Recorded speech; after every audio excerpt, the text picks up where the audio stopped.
नमस्कार दोस्तों, स्वागत है आपका मेरे चैनल कॉमिक्स लाइफ में। शुरू करते हैं हॉरर सीरीज़ की एक और मज़ेदार कॉमिक्स, भूत राजा। भूत राजा बोला, हा हा हा, आओ प्रेत अंकल, देखो मेरे प्रेत काठू ने तेरी कब्र पर कब्जा कर लिया है और अब मैं कब्जा करूँगा तुझ पर अपने मंत्र से।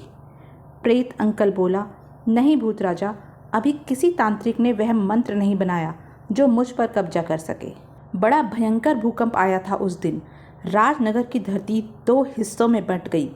धरती के नीचे सैकड़ों हजारों वर्षों से दफन हुई दुर्लभ वस्तुएं नजर आई और नजर आया एक अद्भुत दृश्य। उसी अद्भुत दृश्य की तरफ तूफानी गति से बढ़ रहा था एक साया। साये के हाथ कंकालों के ढेर में ढूंढ रहे थे कोई चीज। आखिरकार लग ही गई कामयाबी उस साये के हाथ, जो था ईरी। ईरी ने सोचा, सैकड़ों वर्षों से दफन इन आत्माओं को शांत रखने का प्रेत यंत्र मिल गया और यह यंत्र किसी अन्य तांत्रिक के हाथ लग जाता तो अनर्थ हो जाता। अचानक एक आवाज़ सुन उछल पड़ा ईरी। वह बोला, हाँ ईरी, ठीक ही सोच रहा है तू, तभी तो मैं सिर्फ 1 ही मिनट लेट पहुंचा हूँ यहाँ। ईरी ने कहा, कौन है यहाँ? उस शख्स का चेहरा देख कांप उठा ईरी और बोला, भूत राजा? वह बोला, हाँ मैं, ला मुझे दे दे वह प्रेत यंत्र, ताकि मैं यहाँ दफन हजारों वर्ष पुरानी आत्माओं को अपना गुलाम बना सकूं। ईरी बोला, नहीं भूत राजा, यह प्रेत यंत्र पाकर तू हजारों वर्षों से शांत पड़ी आत्माओं के संसार में खलबली मचा देगा। भूत राजा ने कहा, खलबली तो तेरे ना करने पर भी मचेगी, और वह खलबली मचेगी तेरे जिस्म में मेरे त्रिशूल से। ईरी ने प्रेत यंत्र रख दिया, 4 नींबू बिठा दिए पहरे पर और बोला, तुझ में हिम्मत है तो आ और उठा ले प्रेत यंत्र। भूत राजा ने हाथ ही लगाया था कि जलजला सा उठ खड़ा हुआ। उफ! ईरी बोला, हा हा हा, क्यों डर कर हाथ पीछे कर लिए भूत राजा? भूत राजा के चेहरे पर क्रोध का तूफान चला और वह बोला, ईरी, भूत राजा तेरे इस मजाक के बदले तेरे जिस्म के कई टुकड़े कर देगा। भयानक वेग से त्रिशूल थाम कंकाल हाथों को रौंदता हुआ भूत राजा आगे बढ़ा और बोला, सावधान हो जा, भूत राजा अब आ रहा है तेरा सिर धरती पर गिराने।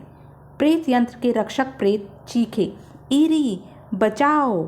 ईरी ने फुर्ती का शानदार प्रदर्शन किया और बोला, प्रेत रक्षकों, तुम प्रेत यंत्र के पास से हिलना मत, यह मेरा बाल भी बांका नहीं कर पाएगा। भूत राजा बोला, मैं बाल बांका नहीं, बालों वाला सिर ही साफ कर दूंगा। दूसरा वार भयंकर था भूत राजा का। वह बोला, इस कंकालों की दुनिया में तेरा भी कंकाल पड़ा होगा अभी। ईरी ने फुर्ती से एक कंकाल उठाकर आगे कर दिया। बुरी तरह फंसकर रह गए भूत राजा के पांव उस कंकाल की छाती में। ईरी ने प्रेत यंत्र संभाला और बोला, भूत राजा, ईरी अपने दुश्मन को एक बार माफ़ कर देता है ताकि वह जिंदगी में दोबारा ईरी पर हमला करने की मूर्खता ना करे। भूत राजा ने कहा, ईरी, या तो मुझे खत्म कर दे या फिर वह प्रेत यंत्र दे दे, वरना मैं तेरे जीवन में भयंकर तबाही ला दूंगा। लेकिन उसे कंकाल की छाती के शिकंजे में फंसा छोड़ चला गया ईरी।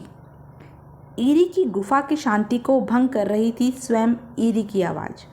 वह बोला, मैं इस प्रेत यंत्र को सिद्ध करने जा रहा हूँ। कोई मेरे कक्ष में आ परेशान न करे जब तक मैं कक्ष से बाहर न निकलूँ। टकला बोला, ईरी को क्या हुआ है, पूछें? गंजू ने कहा, उससे कुछ पूछने की हिम्मत तो सिर्फ प्रेत अंकल में है। प्रेत अंकल तो बेबी को हॉस्टल छोड़ने गया है। टकला बोला, हाँ यार, बेबी के पेपर चल रहे हैं। गंजू ने कहा, छोड़ यार, चल कर जरा चिल्म पीकर गम गलत करते हैं। गुफा के बाहर प्रकाश का तीव्र झमाका सा हुआ। झमाके के खत्म होते नजर आई लहू जमा देने वाली भयानक आकृति, और वह आकृति बोली, hello, I am a ghost, name is Govinda, यानी गोविंदा आला रे आला। अगले ही क्षण गोविंदा घिरा पड़ा था गुफा के रक्षक प्रेतों से। एक प्रेत बोला, पकड़ लो, लगता है यह कोई जासूस प्रेत है। गोविंदा बोला, गोविंदा जासूस प्रेत नहीं बल्कि रोग फैलाऊ दस्ते का कमांडर है। धाड़ से मिलन हुआ एक घूंसे का गोविंदा के गाल से। प्रेत बोला, यह हमें बीमार करने आया है। गोविंदा बोला, अच्छा बच्चू, बिना बोले मुझे घूसा मारा। टोकरी से कपड़ा हटा उसने प्रेत गन निकाल ली और बोला, अब मेरी गन से निकलेंगे चेचक के धमाके। प्रेत गन से निकले बुलबुले। इन बुलबुलों में भरा था चेचक के तेज असर वाले कीटाणु। प्रेतों से टकरा भड़ाक भड़ाक फूटते चले गए वे बुलबुले। पलक झपकते ही प्रेतों के शरीर पर चेचक निकल आई और वह चिल्ला उठे और बोले, आह, मेरे शरीर पर फोड़े उगाए, हमारा जिस्म सुन पड़ रहा है। इससे पहले कि हम यहीं गिरकर कराते फिरे, गुफा में चलो। गोविंदा अपना काम निपटाकर जा रहा था और सोच रहा था, अब पूरी गुफा में फैल जाएगी चेचक। दिल दहला देने वाली आकृति में बनी यह इमारत है भूतराज का अड्डा, प्रेत लैब, जिसकी दीवारों के कान सुन पड़ रहे थे उसके अट्ठासों से। गोविंदा बोला, भूत राजा, चेचक के कीटाणु ईरी की गुफा में पहुंचा आया हूं मैं। भूत राजा ने कहा, हा हा हा, शाबाश गोविंदा, शाबाश। अब ईरी के प्रेतों को हो जाएगी भयंकर चेचक। ऊपर नीचे आगे पीछे सब जगह चेचक के फफोले पड़ जाएंगे। हा हा हा। एक प्रेत को दूसरे प्रेत से लग जाएगी चेचक। पूरी गुफा कांप उठेगी उनकी चीखों से और तब ईरी को आना ही पड़ेगा मेरे पास, क्योंकि उस चेचक को सिर्फ और सिर्फ मैं अपने मंत्र से दूर कर सकता हूँ। तभी गोविंदा बोला, भूत राजा, मैंने ओवर टाइम में आपका काम किया है, एक मुंडी खा लूँ वहाँ से निकाल कर। भूत राजा बोला, खा ले, पर एक ही खाइयो, अभी और प्रेतों में भी मुंडियाँ बांटनी हैं। गोविंदा ने भयानक वेग से उछाल भरी। मुंडी चबाता चबाता वह थूक बैठा। आग थू। मज़ा नहीं आया भूत राजा, दूसरी मुंडी ले लूँ? अभी इसमें कीड़े नहीं पड़े, ताजी ताजी है, कोई अच्छी सी सड़ी हुई बासी मुंडी लूँगा। गोविंदा ने सड़ी सी मुंडी तोड़ी और अखरोट की भांति फोड़ दिया। भूत राजा बोला, गोविंदा, एक काम और करना है तुझे, किसी तरह ईरी को चेचक हो जाए। गोविंदा ने कहा, 5 मुंडियाँ लूँगा, मैं कोई काम फ्री में नहीं करता। भूत राजा बोला, 5 नहीं 10 मुंडियाँ दूंगा, 5 काम होने से पहले और 5। गोविंदा बोला, दानी मत बन, भीख नहीं चाहिए, 5 ही लूँगा। इधर ईरी की गुफा थर्रा उठी थी चीखों चीत्कार से। प्रेतों के जिस्म पर चेचक के फफोले पड़े थे। टकला गंजू उपचार में जुटे थे। गंजू बोला, यह हार्डोमास का लेप लगा लो। दूसरा प्रेत बोला, हार्डोमास, हाइयोफैक्स लगाई, कुछ काम न आई। एक प्रेत बोला, मैं लक्ष्य से भी नहाया। गुफा के सारे प्रेतों को चेचक की बीमारी लग चुकी थी। वह बोले, हम यूं ही कब तक दर्द से तड़पते रहेंगे, बिलबिलाते रहेंगे। गंजू बोला, जब तक ईरी अपने कक्ष से बाहर न निकल आए। बाहर गोविंदा अपने प्रेतों से बोला, क्या बात है, देर क्यों लगाई? उसके प्रेत बोले, वो भारत में माइकल जैक्सन आने वाला था ना, हमने सोचा उसका डांस देख कर ही आएंगे, पर वह नहीं आया। तीनों अपने काम पर जुट गए। गोविंदा ने कहा, ढूंढो इस गुफा में कोई ऐसा छेद जिसमें से हम अंदर जा सकें। एक प्रेत बोला, मैं पक्का सेंधमार प्रेत हूँ, यह बना दिया मैंने एक छेद। ईरी प्रेत यंत्र को सिद्ध कर रहा था अंदर। अचानक ही उसके मुंह से निकलने वाले मंत्रों की जगह निकला आश्चर्य भरा शब्द, कौन हो तुम और अंदर कैसे आ गए? गोविंदा बोला, भूत राजा से पूरी 5 खोपड़ियाँ मांगी हैं मैंने तुझे चेचक का मरीज बनाने को। ला, वह प्रेत यंत्र दे दे, सारा किस्सा खत्म हो जाएगा। विद्युत गति से ईरी ने अग्नि के हवाले किया उसे और बोला, यह इस पवित्र अग्निकुंड के घेरे में सुरक्षित रहेगा। और गोविंदा को मौका मिल गया। वह बोला, दाग दो प्रेत गने, बना दो इसे चेचक का मरीज, यही मौका है, फिर ना हाथ आएगा ऐसा मौका। चेचक गनों से छूटे बुलबुलों में घिर गया ईरी। उफ, ये कैसे बुलबुले हैं? बुलबुले फूटते जा रहे थे ईरी से टकरा टकरा कर। देखते ही देखते कोड़ी सा हो गया ईरी का जिस्म। हाथ पांव चेहरों पर उभरे हुए फफोलों ने ईरी को भयानकता की मूर्ति बना दिया। उसी पल गंजू और टकला पहुंच गए ईरी के पास। ईरी की हालत देख भय की सिरहन दौड़ गई। गंजू बोला, ईरी, क्या हुआ आपको? टकले ने कहा, किसने की ऐसी हालत आपकी? भाग गए वो। ईरी ने बता दी सारी बात दोनों को। तब टकला और गंजू ने गुफा के प्रेतों की चेचक के बारे में बताया। ईरी बोला, ओह, तो उन दुष्ट प्रेतों ने गुफा के सारे प्रेतों को मेरी तरह बीमार बना दिया। अब इसका एक ही हल है, वह है मेरे महागुरु, उन तक सिर्फ जैकब ही पहुंच सकता है। अगले ही पल टकला गंजू निकल पड़े गुफा से। टकला बोला, यार मुझे तो लगता है अपनी प्रेत यून भी भ्रमण करने में ही लगी रहेगी। गंजू बोला, चल अच्छा है यार, इसी बहाने चिलम के सुट्टे तो मार लेते हैं। और ईरी ने गुफा में कर्फ्यू लगा दिया। ईरी बोला, गुफा में कर्फ्यू मंत्र द्वारा मैंने कर्फ्यू लगा दिया है, अब बाहर का कोई प्रेत अंदर नहीं आ सकता। इधर बेबी और प्रेत अंकल। बेबी बोली, प्रेत अंकल आप चिंता मत करना, मैं फर्स्ट आकर दिखाऊंगी। प्रेत अंकल बोले, शाबाश बेबी, अच्छा अब मैं चलता हूँ। अभी एक पल भी नहीं हुआ प्रेत अंकल को वहाँ से निकले कि वह चौंक पड़ा। अरे यह आवाज़ें कैसी? पलटा वह और सख्ती से भिज गए जबड़े निकल गई चीख सी। हॉस्टल की इमारत के सामने खड़े थे कुछ भयानक किस्म के गुंडे। हॉस्टल का मालिक उनसे कह रहा था, रहम करो, हॉस्टल में 500 बच्चे हैं, उनकी ज़िंदगियों पर तरस खाओ। गुंडा बोला, कितनी बार तुझे समझाया है कि यह हॉस्टल हमें बेचकर भाग जा, हम यहाँ अपना 5 स्टार होटल बनाएंगे। दूसरा गुंडा बोला, पर तू नहीं माना, अगर तूने 1 मिनट में इस पर साइन न किए तो तेरा हॉस्टल हम कबाड़ा बना देंगे। 1 मिनट भी बीत गया। एक गुंडा बोला, छैला दूसरा वार करके हॉस्टल गिरा दे। क्रेन से लटका विशाल गोला फिर घूमा तेजी से। हॉस्टल का एक कोना धराशायी हो गया। भय समा गया बच्चों के मासूम दिलों में और वह चिल्ला उठे, बचाओ। 2 दिलों को यूँ लगा वह गोला जैसे उनके सीने पर पड़ा हो। और वह 2 दिल थे, एक हॉस्टल मालिक और दूसरा प्रेत अंकल जैकब। हॉस्टल मालिक बोला, नहीं मत करो तबाह, यहाँ मासूम बच्चे रहते हैं। जैकब ने कहा, नहीं तबाह नहीं होने दूंगा मैं यह हॉस्टल। लोहे का गोला अपनी पूरी प्रचंडता से फिर घूमा, लेकिन इस बार न टकरा पाया वह हॉस्टल की दीवार से। जैकब बोला, मेरे होते हुए तुम अब इस हॉस्टल की एक ईंट भी नहीं हिला सकते। एक गुंडा बोला, अरे गोला इस बार बिल्डिंग से नहीं टकराया। लोहे के गोले को जोरदार धक्का दिया जैकब ने और बोला, अब यह इस्पाती गोला ही करेगा तुम्हारा सत्यानाश। गोला टकराया क्रेन से, क्रेन का चालक रंग गया खून से। गुंडों के हाथ में नाच उठे हथियार।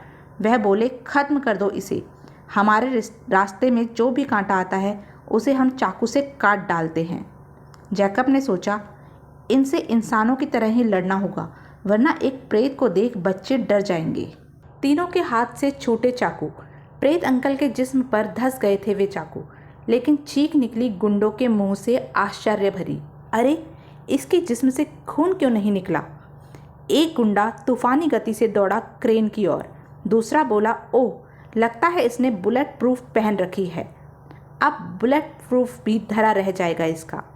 क्रेन से मुर्दा साथी को बाहर फेंक वह स्वयं जम गया सीट पर और बोला, हा हा हा, अब इस क्रेन के नीचे पिसकर तेरा पतीसा बनाऊंगा। अगले ही क्षण प्रेत अंकल ने दौड़ लगा दी उस टूटे गोले की तरफ। वजनी इस्पाती गोला घूम रहा था प्रेत अंकल के हाथ में।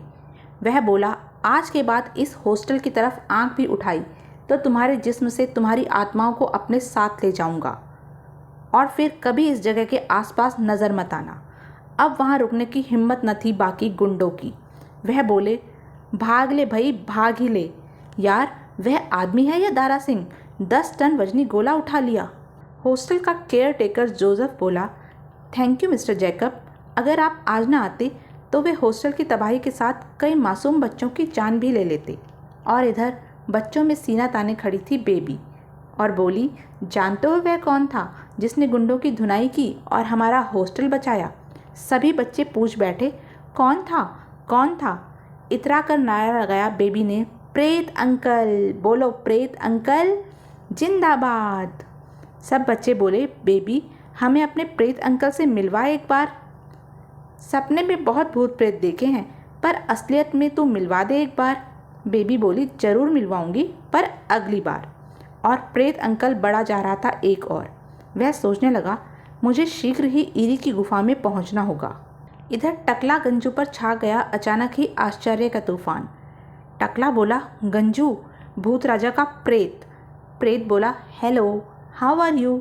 अपने टूटे फूटे सड़े गले दांत निकाल क्रूरतापूर्ण टकराया वह और बोला, मंकी पांडे से खतरनाक प्रेत गुंडा पूरी प्रेत दुनिया में टॉर्च ले ढूंढने पर भी नहीं मिलेगा।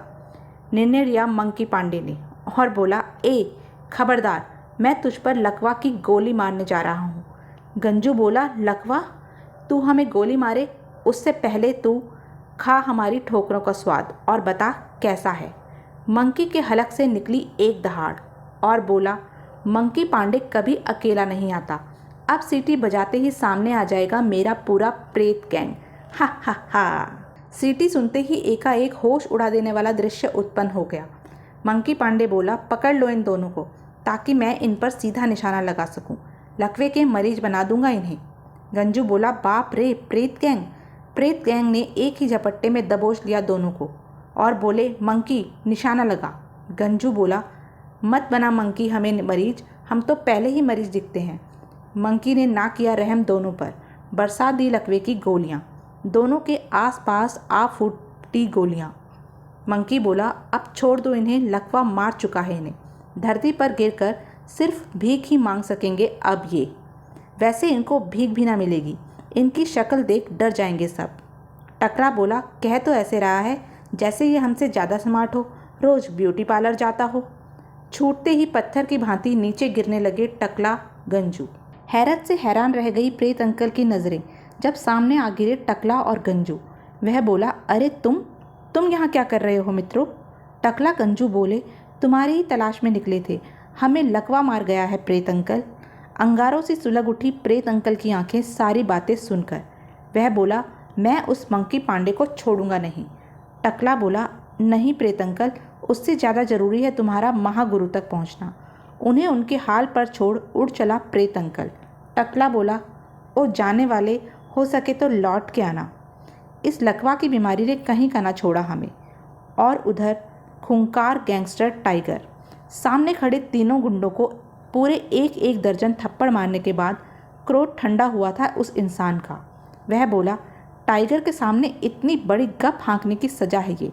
एक गुंडा बोला, पर टाइगर हम सच कह रहे हैं, बेशक तुम 2-4 थप्पड़ और मार लो, पर थप्पड़ों की गूंज सच्चाई की आवाज़ नहीं दबा सकती। सचमुच सोचने पर मजबूर हो गया टाइगर कि थप्पड़ मारते मारते मेरे हाथ सुन हो गए, पर ये एक ही बात कह रहे हैं। आखिर कोई इंसान 8-10 टन वजनी लोहे का गोला कैसे उठा सकता है? टाइगर बोला, सुनो, पता लगाओ वह कौन है, उसे हमारे गैंग में आने की सलाह दो। हम जो होटल बनाएंगे उसमें उसे मैनेजर बनाने का लालच दो, कुछ भी दो, पर ले आओ एक बार मेरे सामने उसे। वापस हो लिए तीनों गुंडे गाल को सहलाते हुए। एक बोला, यार हम उसे लाएंगे कैसे, यही सोच सोच कर बुखार आ रहा है मुझे। दूसरा बोला, गाल का गुब्बारा बना दिया मार मार कर। तभी तीसरा बोला, मेरे पास एक तरीका है। बर्फ़ की चमकीली चादर से ढका प्रकृति का अलौकिक रूप हिमालय पर्वत। उसी बर्फ़ की सफ़ेद चादर में धब्बा सा दिखती थी वह गुफा, जिसके सामने आकर जम गए कदम प्रेत अंकल के। और वह बोला, यही है गुफा जिसका जिक्र मुझसे किया करते थे कभी कभी ईरी। अगले ही पल वह चौंक पड़ा। कौन है? एक आवाज़ आई, हाथ ऊपर उठा लो। प्रेत अंकल पलटा और रह गया हैरान। वह बोले, हम हैं प्रेत कमांडो। उसके होठों से सिसकारी फूट पड़ी। प्रेत कमांडो? विस्तार से अपना परिचय दिया प्रेत कमांडो ने और बोले, जिस तरह वीआईपी लोग रखते हैं ब्लैक कैट कमांडो खतरनाक लोगों से निपटने के लिए, उसी तरह हम प्रेतों को महागुरु ने गुफा की रक्षा के लिए बनाया है प्रेत कमांडो, खतरनाक प्रेतों से निपटने के लिए। जैकब बोला, पर मेरा महागुरु से मिलना जरूरी है। जवाब सपाट स्वर में मिला, महागुरु बाहर के प्रेतों से नहीं मिलते, मिलते भी हैं तो पहले अपॉइंटमेंट लेना पड़ता है। प्रेत अंकल बोले, तुम महागुरु से जाकर कहो ईरी ने भेजा है मुझे। प्रेत कमांडो बोले, हम नहीं जानते ईरी कौन है और महागुरु साधना में व्यस्त हैं, हम डिस्टर्ब नहीं कर सकते उन्हें। यानी हर हाल में इनकार ही मिला प्रेत अंकल को। अब क्रोध आना स्वाभाविक था प्रेत अंकल को।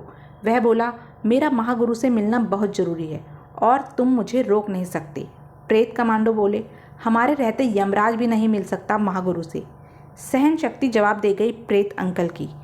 खलबली मचा दी चारों प्रेतों में अकेले प्रेत अंकल के वारों ने। वह बोला, मैं भी देखता हूँ कैसे रोकोगे तुम मुझे। प्रेत कमांडो बोले, भस्म कर दो इसे। चारों प्रेत कमांडो के हाथों में थमी गने उगलने लगी भस्म कर देने वाले शोले। अचानक बर्फ की एक सिल्ली प्रेत अंकल ने उठा दीवार बना ली उसे। और बोला, तुम्हारे आग के शोले अब बर्फ़ से टकराकर ठंडे पड़ जाएंगे और तुम्हारा दिमाग भी ठंडा करेगी यह बर्फ़ की सिल्ली। चारों पर वज्रपात की भांति गिरी वह बर्फ़ की सिल्ली। झपट कर उनकी प्रेत गने उठाई प्रेत अंकल ने, और अगले ही पल उसकी सिंह गर्जना ने बर्फीला इलाका कांप उठा। वह बोला, तुम तो मुझे भस्म नहीं कर पाए, अब मैं करूँगा तुम चारों को भस्म। अचानक ही गूंजी एक अन्य बर्फ़ सी ठंडी आवाज़, रुक जाओ। आवाज़ का मालिक था ईरी का महागुरु। वह बोला, हम स्वयं तुमसे मिलने आ गए हैं। स्वयं प्रेत अंकल महागुरु के व्यक्तित्व को देखता चला गया और बोला, महागुरु आप? प्रणाम महागुरु। और फिर वह अपने आने का कारण बताता चला गया किसी टेप रिकॉर्डर की भांति, और बोला, अब आप ही बताएं, मैंने मजबूरी में प्रेत गन उठा कोई गलत किया? महागुरु बोले, नहीं जैकब, तुम अपनी जगह ठीक हो, लेकिन वह कौन है जिसने ईरी की गुफा में चेचक फैलाई? जैकब बोला, यह तो मैं भी टकला गंजू से नहीं पूछ पाया, लेकिन आप? उस आश्चर्यजनक व्यक्तित्व के मालिक का गंभीर स्वर निकला, हम अवश्य चलेंगे। अपने शिष्य ईरी को खतरे में पड़ा कैसे देख सकते हैं? वह जैकब के साथ चल पड़ा और उसके साथ साथ चल रहे थे उसके प्रेत कमांडो। वह बोला, यह प्रेत कमांडो मैंने तैयार किए हैं जो हर तरह के खतरनाक प्रेतों से निपटने में दक्ष हैं। हमेशा मेरी रक्षा के लिए मेरे साथ ही रहते हैं। टकला गंजू लकवे के मरीज पड़े थे सड़क पर, सिर पर अखबार ओढ़े। गंजू बोला, अबे टकलू, लोग हमें भिखारी समझकर पैसे फेंक कर जा रहे हैं।